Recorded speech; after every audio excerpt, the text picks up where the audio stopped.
Je vais, vous parler en fait du projet de recherche qui est réalisé par Tom Vanacker, qui est un doctorant chez nous et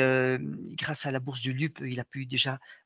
plus qu'initier, commencer des travaux avec des méthodologies qui sont assez lourdes et coûteuses et donc effectivement, je vais vous parler en fait de son projet qui porte sur les aspects moléculaires des tumeurs myéloïdes lymphoïdes avec éosinophilie et rangement de tyrosine kinase. C'est un titre compliqué parce que c'est vrai que la pathologie est compliquée et donc je vais essayer d'être le plus clair possible.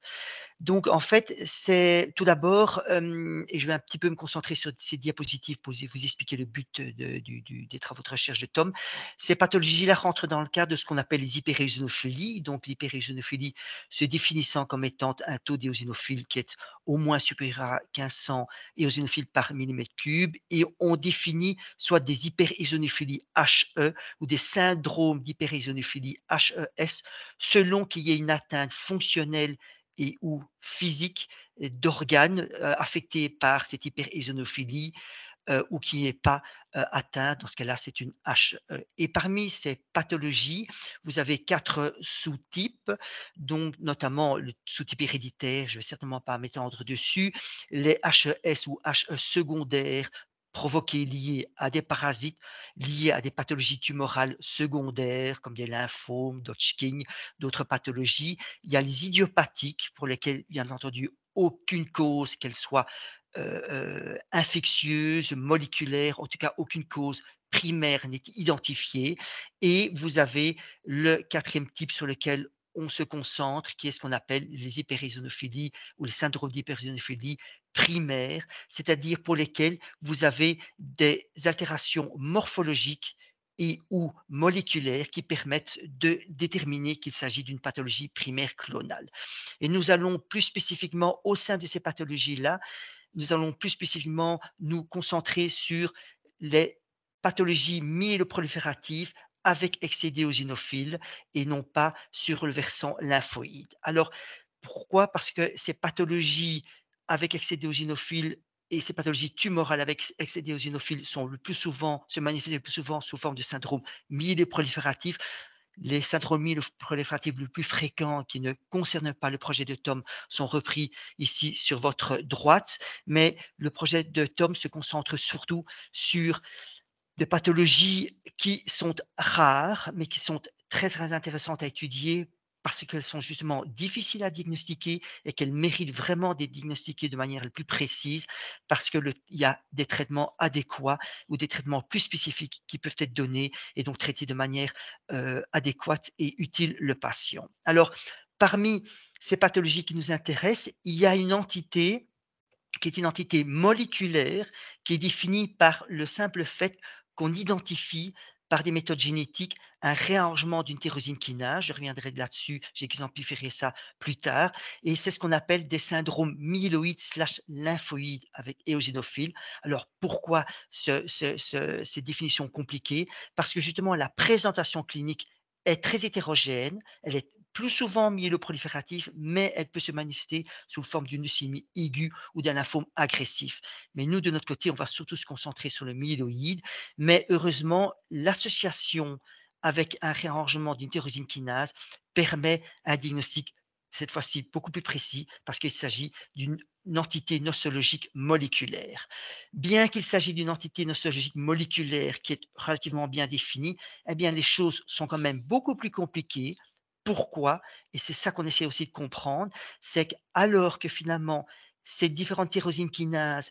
et là, on a simplement mis les 4 les plus fréquentes, qui sont des tyrosines kinases telles que PDGF alpha, le récepteur au PDGF alpha, le récepteur bêta au facteur de croissance plaquettaire PDGFR bêta, un récepteur au facteur de croissance fibroblastique FGFR1 ou un récepteur, une autre tyrosine kinase qu'on appelle JAK2, etc. L'activation de ces différentes tyrosines kinases implique la même voie moléculaire, qui est la voie STAT5 JAK. Et malgré le fait que la même voie est impliquée, finalement,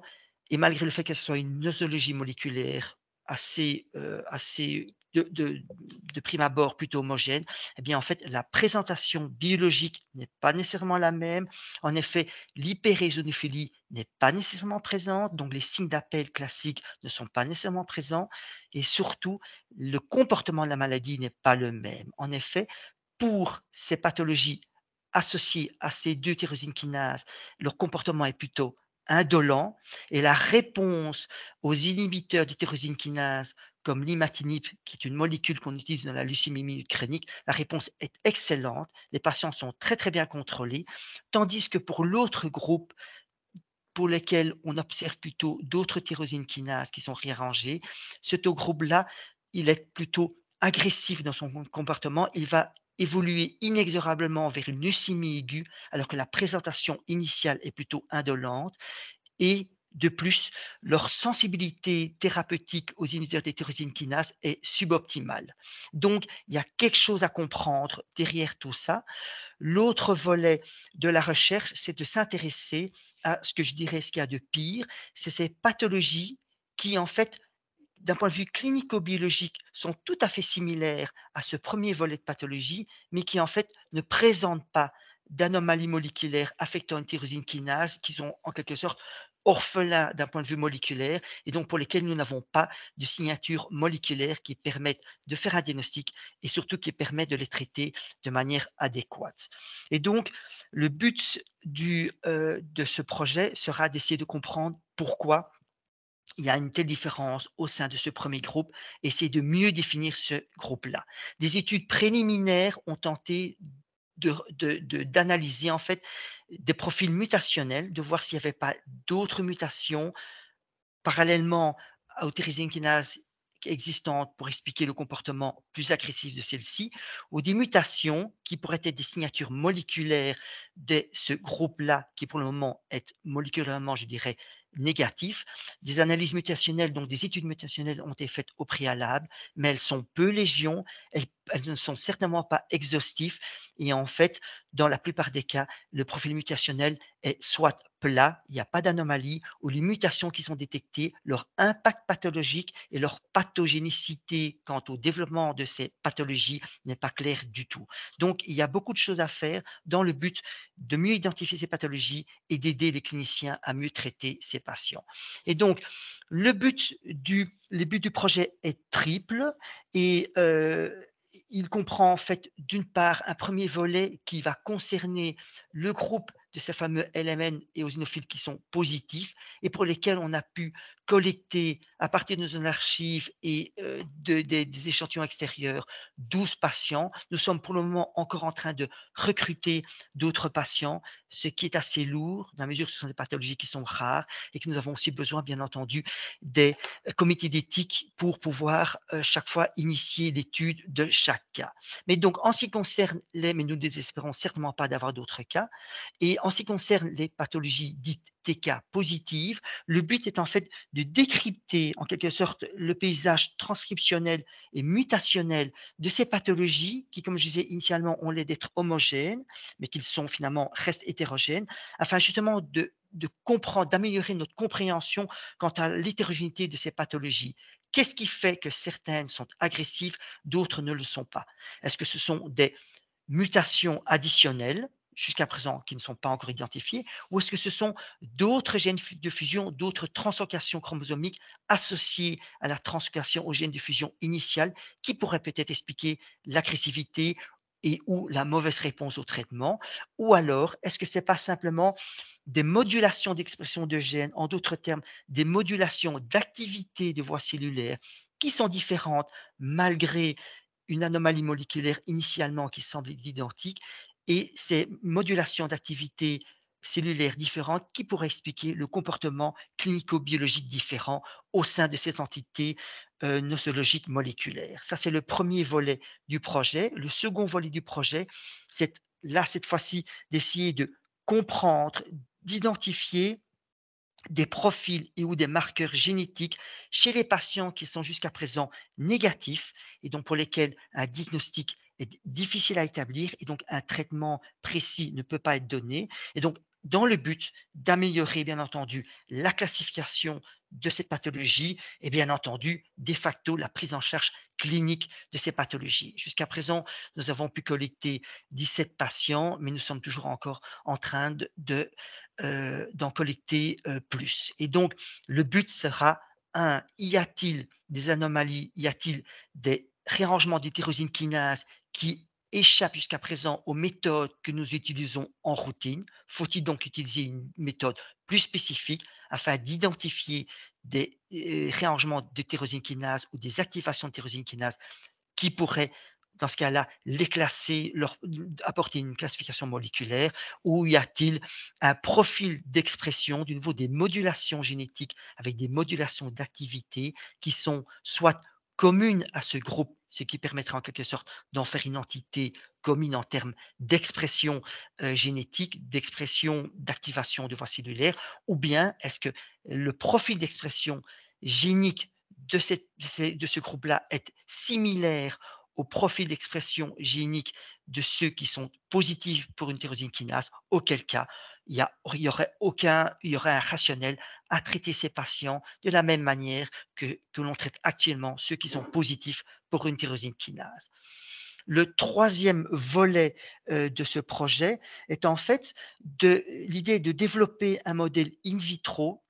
afin de déterminer l'impact de ces tyrosines kinases réarrangées sur l'hématopoïèse. Donc, dans les cas positifs, de déterminer l'impact sur l'hématopoïèse et sur la différenciation cellulaire afin de toujours pouvoir essayer de comprendre pourquoi il y a une différence de comportement clinico-biologique au sein de ce groupe qui est positif pour un réarrangement d'hétérosine kinase et d'une part ensuite aussi de faire des testings si ce modèle se révèle être un modèle fiable, c'est de faire en fait des tests génétiques, enfin des tests pharmacologiques afin de tester des nouvelles drogues qui pourraient être des alternatives adéquates aux inhibiteurs de tyrosine kinase qui sont actuellement utilisés, comme je vous l'ai dit précédemment, dans certains cas, mais dont l'efficacité est suboptimale. Et en ce qui concerne les nouvelles drogues, nous pensons aux inhibiteurs allostériques. Et donc l'idée est de travailler sur des cellules souches dans la mesure où certains articles ainsi que les travaux initiaux de Tom ont démontré que ces pathologies qui présentent un réarrangement des tyrosine kinase sont des pathologies en fait qui prennent leur départ, en tout cas des cellules souches et ou de précurseurs myéloïdes de ces pathologies. Alors, les méthodologies que l'on va utiliser, ben, d'une part, comme je vous disais, le but, c'est chez les patients qui sont positifs, y a-t-il d'autres transcrits de fusion non détectés initialement qui sont détectables par des méthodes sensibles et qui pourraient expliquer le comportement variable au sein des groupes positifs pour une tyrosine kinase, d'une part, et d'autre part, y a-t-il chez les patients actuellement négatifs, finalement, certains de ces patients qui ont quand même un réarrangement de tyrosine kinase, auquel cas, évidemment, leur prise en charge pourrait tout à fait changer. Et donc, à ce sujet-là, Tom a mis au point une technologie sensible qu'on appelle du RNA sequencing fusion, qui est en fait une technologie qui comprend un ensemble de primers, d'amorces qui permettent d'identifier des dizaines de gènes de fusion qui impliquent des tyrosines kinases. Et donc, je vais vous exemplifier très brièvement 2 cas parmi ceux qu'il a étudiés. Un premier cas, pour vous montrer l'importance de ça, une femme de 74 ans qui cliniquement est suspectée avoir un syndrome d'hyperisonophilie et qui est strictement négative sur base des premiers screenings qui sont des screenings de qualité indiscutablement. Et donc, il y a un cariotype qui est normal. Les différentes tyrosines kinases les plus fréquentes, qui sont les 4 premières que je vous ai nommées, ont été screenées par fiche. Et je vous exemplifie simplement une des tyrosines kinases pour lesquelles on a recherché un réarrangement, qui est la tyrosine kinase FGFR1. On travaille par une méthode dite de fiche en utilisant une sonde qu'on appelle une sonde break apart. Quand il n'y a pas de réarrangement, les deux couleurs restent ensemble. comme indiqué ici, où elles sont juxtaposées. Quand il y a un réarrangement, eh bien, dans ce cas-là, il y a une cassure chromosomique et les 2 couleurs sont séparées. Et c'est ce qu'on appelle une break apart probe et cette séparation de couleurs est indicative d'un réarrangement et donc d'une activation de ces tyrosine kinases. La fiche ne me démontrait strictement rien d'anormal. Donc pour nous, le bilan était strictement négatif. Et Tom, en réalisant ses analyses de panel NGS de transcrits de fusion, a en fait démontré que cette fameuse tyrosine kinase FGFR1 est en fait transloquée, elle est fusionnée avec un autre gène partenaire et qu'en fait c'était un négatif en fiche, c'était un faux négatif parce qu'il s'agit d'une insertion microscopique d'un gène partenaire dans FGFR1 et c'est cette insertion qui entraîne ce transcrit de fusion, donc cette translocation indiquée par cette grande barre en mauve là, entre l'exon 35 du gène partenaire et l'exon 10 d'FGFR1 et qui entraîne l'activation d'FGFR1 et donc on est en présence d'un patient qui finalement a bien un réarrangement d'hétérosine kinase et dont la mise au point et surtout la prise en charge clinique peut être changée. Deuxième cas, un enfant, parce que vous voyez, ça touche en fait, ça touche aussi des enfants, un enfant jeune qui se présente à l'hôpital pédiatrique avec une suspicion de ce qu'on appelle une leucémie myélomocytaire juvénile, qui est une pathologie tout à fait différente. Au karyotype et à la fiche, on a une suspicion d'un réarrangement d'une tyrosine kinase qu'on appelle ABL1, mais c'est une suspicion. Et donc, la question se pose, est-ce que c'est pas finalement, au départ, initialement cru comme étant une leucémie myélomocytaire juvénile, est-ce que c'est pas tout simplement une pathologie éosinophile avec tyrosine kinase? Eh bien, en fait, Tom a démontré par RNA-seq fusion qu'il s'agit en fait, il a confirmé la suspicion sur base des premiers screenings qu'il s'agit bien d'un transcrit de fusion ETV6 ABL1, permettant ainsi une prise en charge à l'aide d'une tyrosine kinase spécifique contre un réarrangement d'ABL1 et donc une prise en charge qui est tout à fait différente dans la mesure où cette pathologie, ce transcrit de fusion est indicateur d'une pathologie qui est agressive. Et donc Tom, dans les perspectives, poursuit avec d'autres patients en utilisant cette technologie-là. Une autre nécessité pour ces pathologies qui sont agressives, c'est en fait pour les cliniciens, c'est de bénéficier d'une méthodologie de suivi, de monitorage thérapeutique très sensible. Et donc, Tom a développé pour certains de ses patients une technique dite de DDPCR, qui est une technique de quantification absolue. Et donc, je vous illustre simplement un cas dans lequel il démontre en dosant ce transcrit de fusion BCR, ce qu'on appelle BCR-JAK2, en dosant ça dans la moelle et le sang du patient tout au long de son traitement et de son allogreffe, il démontre en fait que le patient a d'une part répondu positivement au traitement et qu'en fait, après sa transplantation, en tout cas, on ne détecte plus de transcrit de fusion BCR-JAK2 sur base de notre méthode et qu'en fait, il est passé en dessous du seuil de détection de nos méthodes qui est plus ou moins de 10 exposants 4. Et donc, ces techniques sensibles sont des techniques qui sont nécessaires et qui répondent, je dirais, aux besoins opérationnels des cliniciens. La méthode, le deuxième volet qui est l'identification, le paysage transcriptionnel, l'identification d'expressions géniques variables en fonction des pathologies. Ce sont des résultats tout à fait préliminaires et pour faire très très simple, Tom a pour le moment, parce que le temps court, Tom pour le moment a démontré en quelque sorte une étude de faisabilité de la technique dite de bulk RNA sequencing qui permet d'étudier les profils d'expression génique, donc les profils d'expression différentiels entre les différentes pathologies pour essayer de voir si ces profils d'expression génique, ces modulations d'expression de gènes sont à l'origine de variations de comportement. Et en fait, il a travaillé sur un cas avec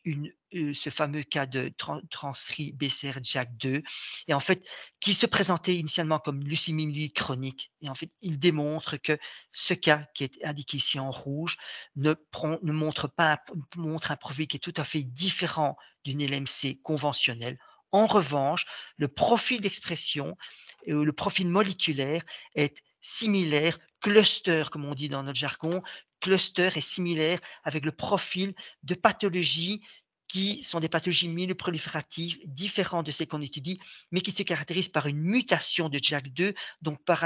un mécanisme moléculaire d'activation de JAK2 qui est différent de BCR-JAK2 qu'on a, mais qui néanmoins fait partie de la même famille. Et donc, en fait, il démontre l'étude de faisabilité. Et donc, cette méthode va pouvoir être utilisée pour étudier l'expression différentielle de gènes sur nos autres patients. Et le dernier volet, c'est la fameuse étude in vitro, de modèle in vitro. Pour cela, il fallait démontrer en fait que les réarrangements de gènes de tyrosine kinase impliquaient bien des précurseurs myéloïdes et intéressaient bien les, les lignées myéloïdes. Donc, il s'agit bien de pathologies myéloprolifératives comme ça nous intéresse. Et donc, en fait, à l'aide d'une technique dite de fiche, en utilisant cette fameuse sonde dont le principe est le principe de break-apart sonde, on a démontré qu'en fait, dans les cellules de la lignée lymphoïde, il n'y a pas de réarrangement de JAK2. Donc, il s'agit d'un patient avec un réarrangement de JAK2. Vous voyez ici qu'il y a des fusions des signaux indiquant que la tyrosine kinase n'est pas réarrangée, n'est pas activée. En revanche, dans la lignée myéloïde avec différents stades de différenciation, si vous voyez les flèches rouges ici, on voit clairement un break, une séparation des signaux rouges et verts, indiquant qu'il y a bien une translocation, donc un réarrangement de la tyrosine kinase JAK2. Et donc, le troisième volet de cette étude, c'est de pouvoir, donc, comme je vous disais, créer des modèles in vitro qui sont constitués par des cellules CD34 positives, des cellules souches CD34 positives, puisqu'il s'agit d'une maladie des cellules souches, comme on l'a démontré, qui sont, excusez-moi, isolées à partir de moelles de patients normaux. Et ces cellules souches CD34 vont être ensuite transduites par traduite avec un lentivirus qui contient chacune des, chacun des réarrangements, chacune des tyrosines kinases réarrangées, qui sont les tyrosines kinases les plus représentatives de ces pathologies. Une fois qu'elles seront transduites dans ces cellules sous CD34, on les remet en culture et l'idée sera en fait donc de développer ce modèle in vitro afin de déterminer l'impact de ces tyrosines kinases réarrangées sur l'hématopoïèse, sur la différenciation hématopoïétique, et ça en étudiant donc l'expression, la modulation d'expression génique par bulk RNA, comme j'expliquais précédemment, et donc d'étudier l'impact de ces tyrosine kinase sur la différenciation. Et ensuite, dès que ce modèle sera rendu robuste, c'est de l'utiliser pour les tests pharmacogénémiques en utilisant des inhibiteurs allostériques tels que l'asciminib, qui semble être une drogue qui pourrait apporter une réponse thérapeutique beaucoup plus significative, beaucoup plus optimale que les inhibiteurs de tyrosine kinase utilisés actuellement et qui ne sont pas des drogues très efficaces dans certains de ces tyrosine kinases réarrangées. Voilà, je vous remercie pour votre attention et une des autres perspectives de Tom sera de rechercher de manière exhaustive des mutations qui pourraient être présentes et qui s'additionnent aux transcrits de fusion et qui pourraient expliquer, bien entendu, des comportements agressifs de certaines de ces pathologies. Merci. Merci beaucoup Pierre, merci pour cet exposé extrêmement complet qui est vraiment